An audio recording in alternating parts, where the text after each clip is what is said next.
food derived from different culture in Shanghai. So delicious. Sorry.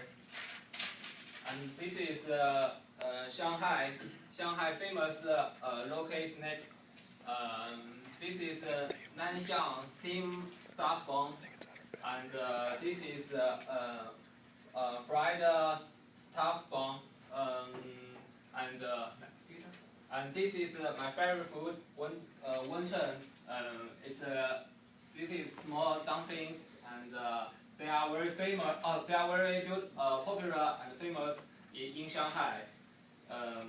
So Shanghai is a modern and traditional Western and Oriental, and there are new skyscraper and older local buildings together draw the skyline of the city.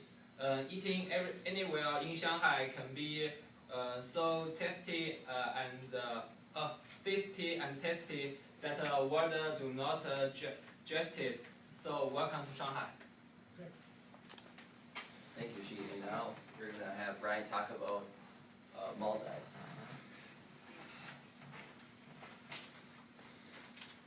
Okay, everyone. I have a recommendation for you guys for vacation during Thanksgiving and the spring break. Hopefully you guys heard of this name. It's Maldives. Maldives is an island country in the Indian Ocean. It's pretty far from here.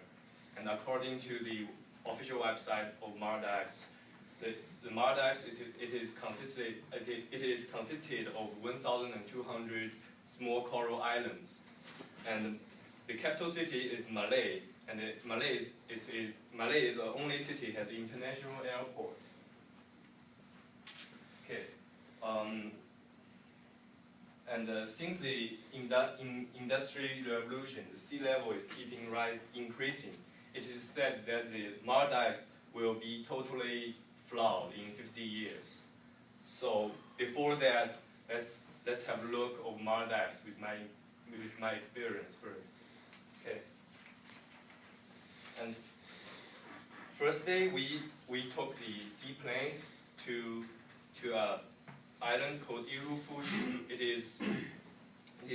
We arrived the Yirufushi island by seaplane, and this island is actually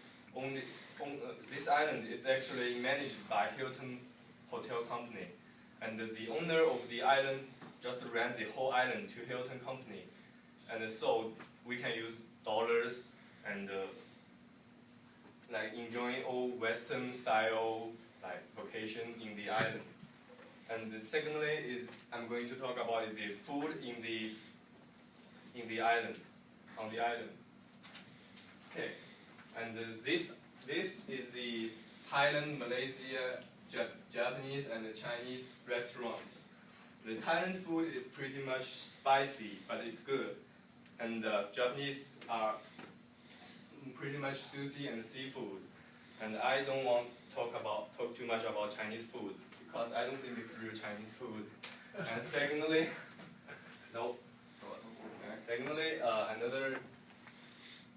another restaurant is Mediterranean food. They call it Mediterranean food, but I just regarded it as an Western food. And this soup is really remarkable for me. Before I ordered it, the waiter told me the soup is super sour. The soup is super cold.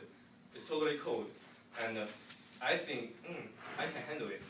So I ordered it, but the soup is not only cold but also super sour. Oh. So yeah, I was wrong, and I gave up in the midway. Yeah, and the second day we have 10 people, and we rent a yacht for a whole day with 3 guys. Those three guys are all native Maldives people, and they are very familiar with all those islands. And only 1 guy can speak English, and for tourists, I'm the only guy who can speak English, so I'm very proud of it. Yeah, and the first thing we went to was fishing.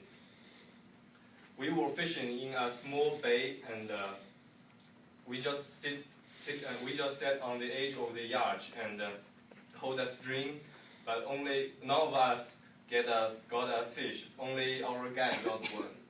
Okay. And this is that fish. Yeah, we wanted to eat it, but I don't know. it's just lost. It was just lost. So we don't know where the fish go. So and secondly, we went to snorkeling, and it is the most fun part, I think. We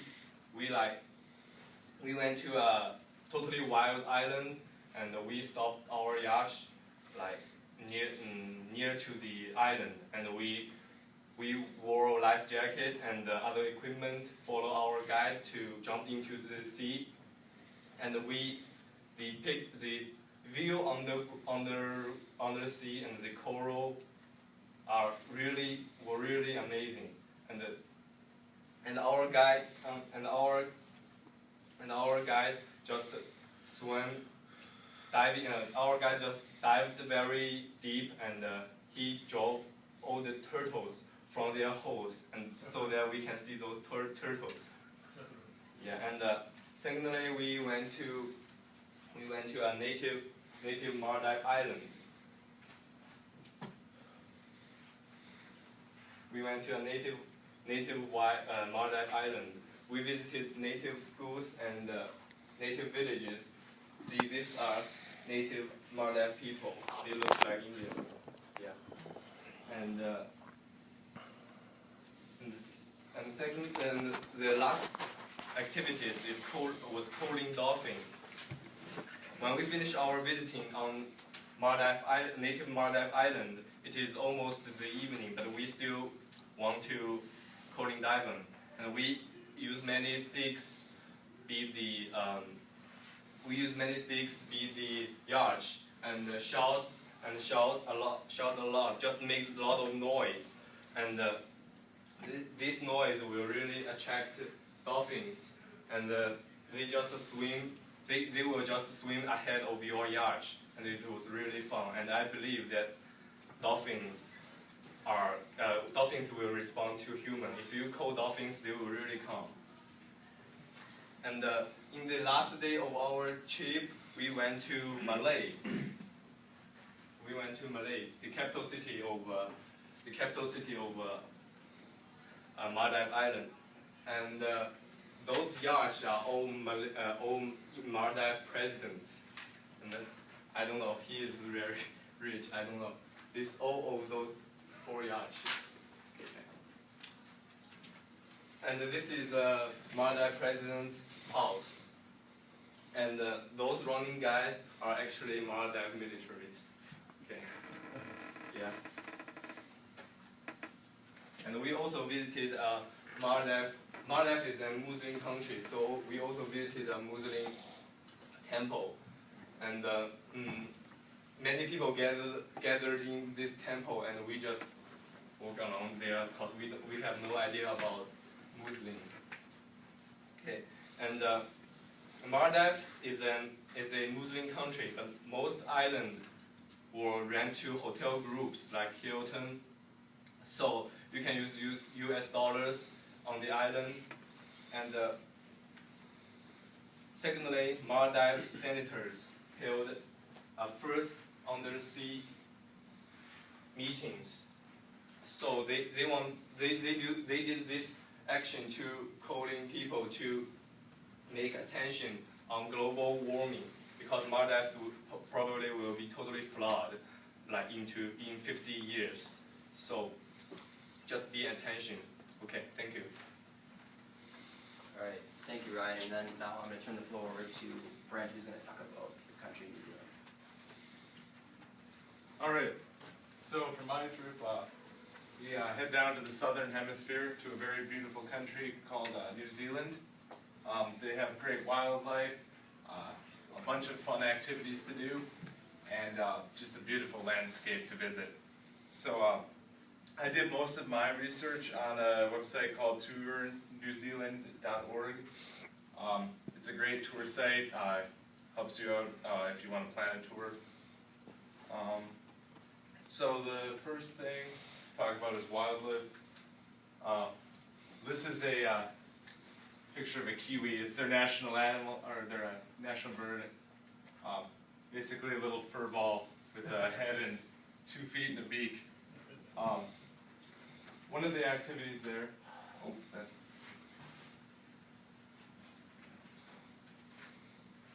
one of the activities there that's really fun to do is whale watching. You can head out and see these animals in their natural habitat. There's also, you can also head out, see penguins in the area. One of the great things to do there is to head to a zoo, because you can see all the natural wildlife, but all of it in one place. There's 2 zoos there that are good to go to. According to the website, it's Auckland Zoo and Wellington Zoo. Next thing I'd like to talk about are some of the fun water activities you can do there. A lot of people like to head there to go surfing. I don't think there's a slide there, so you can just leave it. A lot of people like to go surfing. One of the good places to go is Surf Highway 45. It's around the Taranaka coast. Apparently there's a lot of really great surfing to be had there. Another activity is scuba diving. There's a lot of tropical reefs, drop-offs, and really good shipwrecks to go look at there. Jacques Cousteau once said it was one of the greatest places to go scuba diving. So, another great water activity is kayaking. You can kayak the Wanganui River. It's one of the largest navigable riverways in the country. You can also go to Lake Tuopo and look at the moray. You can canoe right up to the moray rock carvings. One other activity that's really great there is hiking and backpacking. You can also backpack around the Wanganui River in Tuho country. There's a lot of great stuff to see there. There's the Tongagari North Circuit, which is another great place to hike. You hike around in active volcano areas.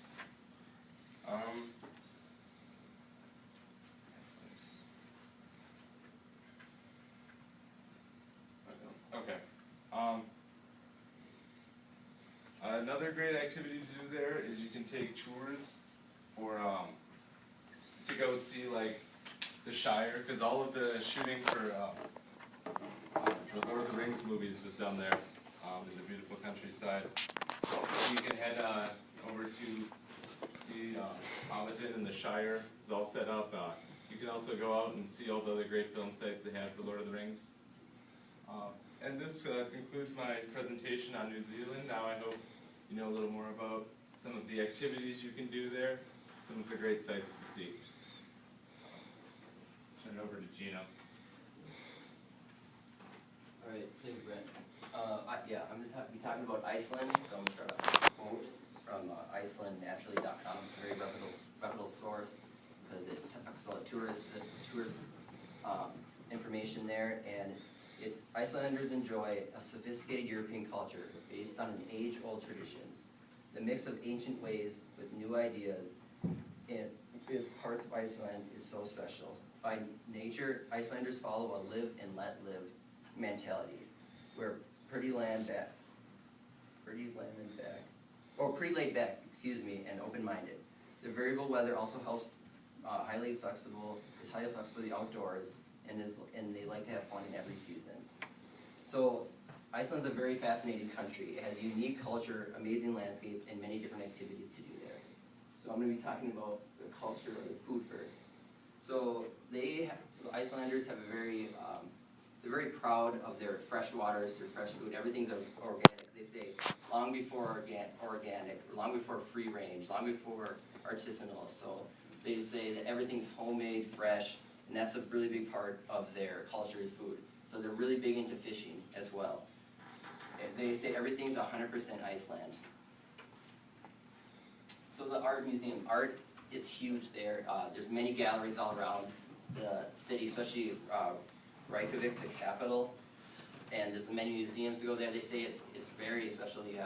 There's like, let's say, half a dozen just in the city alone. And there's also a ton of festivals that go on throughout the year. So there's many different wildlife here. There's puffins, which are right here. And Iceland is the most populated around the world. And there's wild horses, like I'll talk about a little bit. There's you can go on horseback riding tours. There's seals, and there's whales as well. There's a lot of other wildlife there. So what are things you can do exploring? So there's volcanoes, there's hot springs, and there's glaciers. Glaciers is a huge part there. And more specifically, I'll be talking about 4 different sites you can see. So the Jökulsárlón, it's a glacier site where actually 3 or 4 movies were filmed. 2 of the James Bond movies were filmed there, and Batman Begins was filmed there, and Tomb Raider. And then Vatnajökull, excuse me, translation. It's the largest glacier in Europe. It's almost 8,000 kilometers, excuse me. And the Lasprövar is the westernmost cliff in Europe, and it's kind of hard to see, but there's tons of birds all over. It's all that white is birds. There's the most birds in one spot, one of the most in the world. That's where a lot of bird watchers come to Iceland. And then the Pingvellir is just a really scenic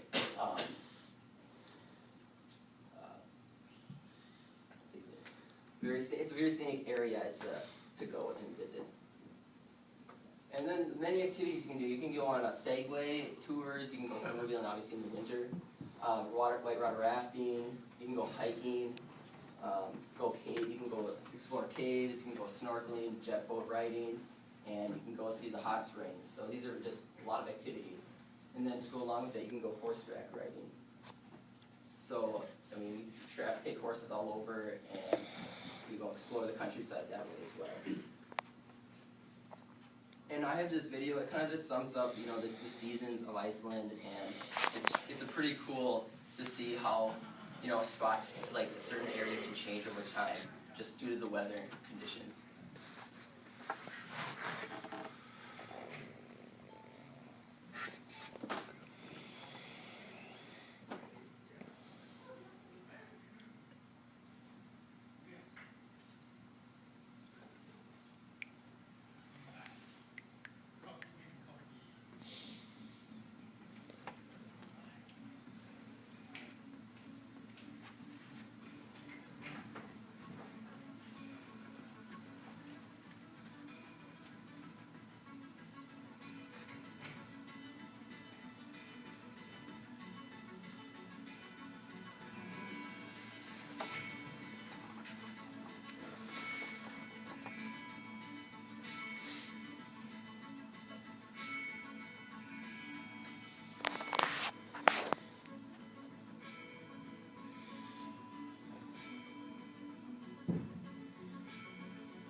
that's one thing that I would definitely want to see is the Northern Lights. But that's right, strapped in there. I'm actually thinking about studying abroad there next year, so I think that'd be really cool. That's why I kind of wanted to do Iceland. And to finish off, this land of hot springs, glaciers, lava fields, and waterfalls is a nature lover's paradise, with unspoiled and truly surreal landscape that inspires countless artists and photographers. And I got that from Nordic Visitor and also another travel website with a very reputable source. I hope you guys enjoyed our presentation today. We talked about 4 different countries: New Zealand, Maldives, Shanghai, and then we talked about Iceland. So I hope you guys learned a lot of information. Thank you. Yeah, thank you.